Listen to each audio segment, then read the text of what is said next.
But the Balfour Declaration contained two safeguard clauses, one protecting Jewish rights and the other protecting Arab rights. The clause protecting Jewish rights was inserted due to the opposition of someone called Edwin Montagu, who was the Secretary of State for India.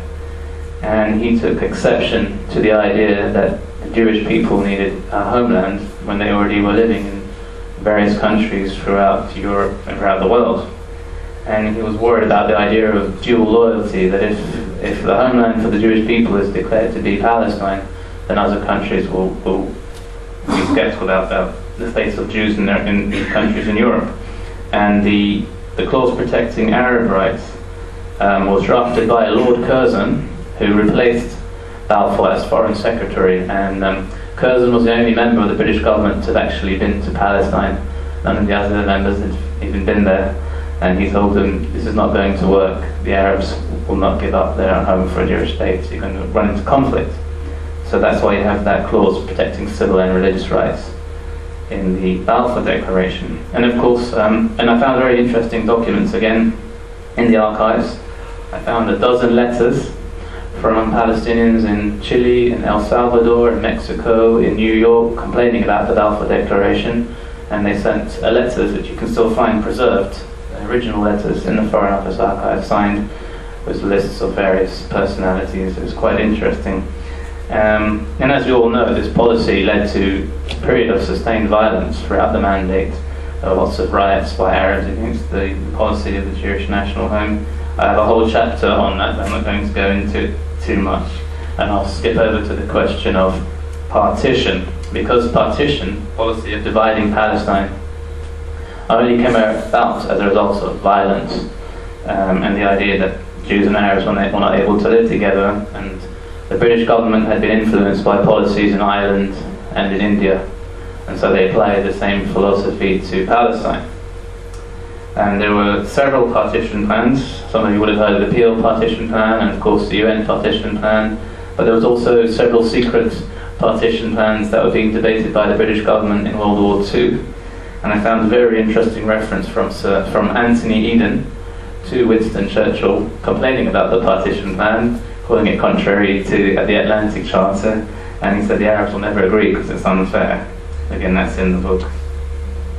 And when the United Nations came out and recommended that the policy of partition in 1947, it's not well known that Britain was actually opposed to it. Britain abstained from the vote. Both the last High Commissioner and the Foreign Secretary both thought the plan was, quote, manifestly unfair to the Arabs, unquote. The Arab states attempted to request an advisory opinion from the International Court of Justice in 1947.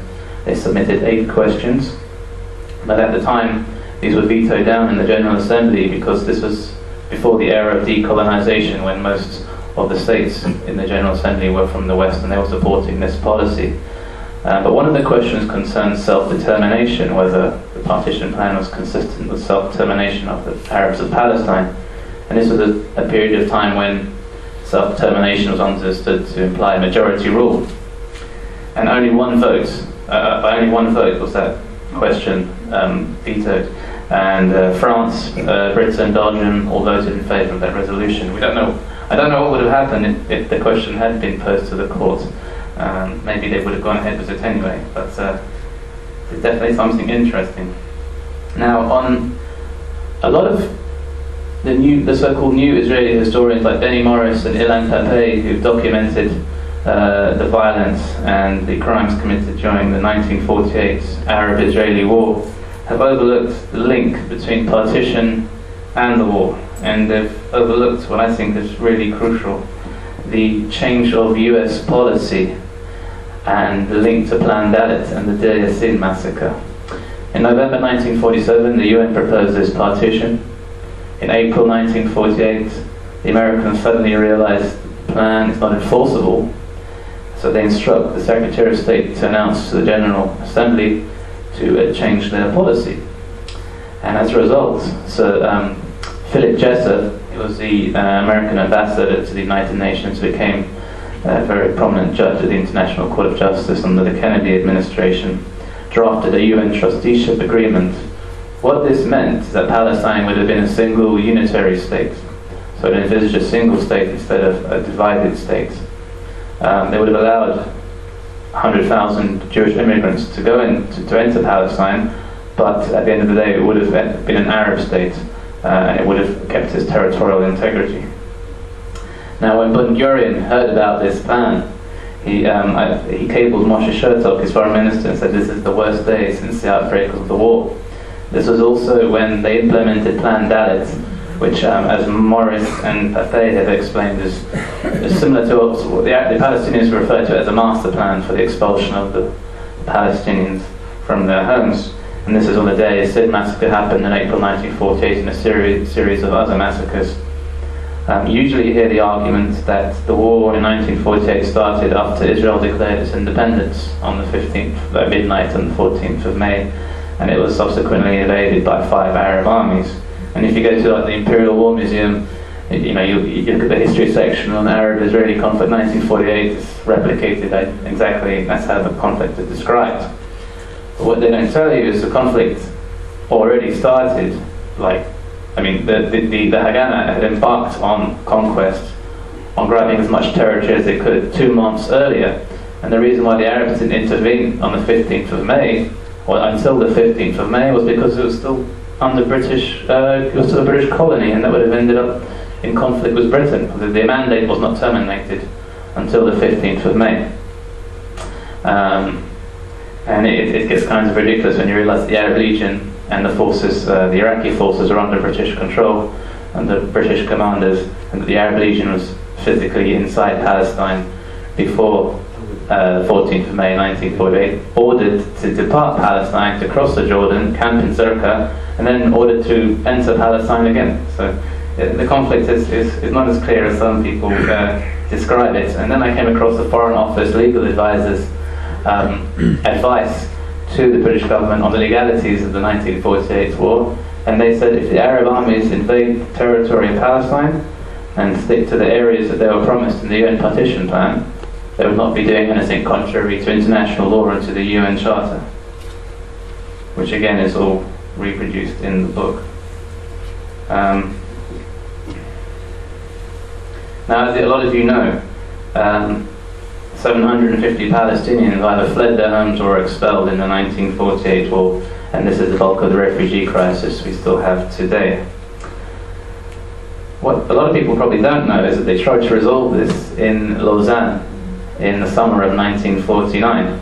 They tried to resolve the issue of Palestinian refugees, and they tried to resolve the border question. Neither of these have been solved over 60 years later, so it's quite interesting to see what the American position was when it had just happened. And the American position, they were very tough on the Israelis, and I was quite surprised to see this. And they were demanding that Israel had accepted the UN partition plan, and the Arabs had rejected it. But the Americans told the Israelis, you've accepted the plan, you've accepted all aspects of that plan, and that plan includes 450,000 Arabs, and it includes minority rights. There are less than 100,000 Arabs left in the territory you've captured. At the very least, you should be expected to allow the others who have had to flee their homes due to warfare to return to their homes.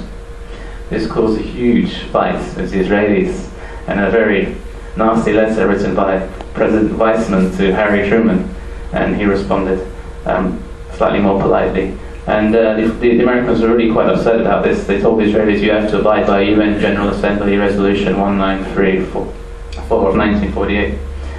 And the Israelis were coming up with all kinds of excuses, although they did discuss a figure of 100,000 they were considering allowing back into the territories they captured. And the Americans even looked at the question of sanctions. They were considering implementing financial sanctions against Israel. But in the end they backed down due to domestic political pressure, which is also out in the book. And the last thing I want to say is the territorial question, because even though this happened 60 years ago, some of you may be aware that Israel's eastern boundary between what people recognize as Israel today and the Palestinians has never been settled. Some people say it's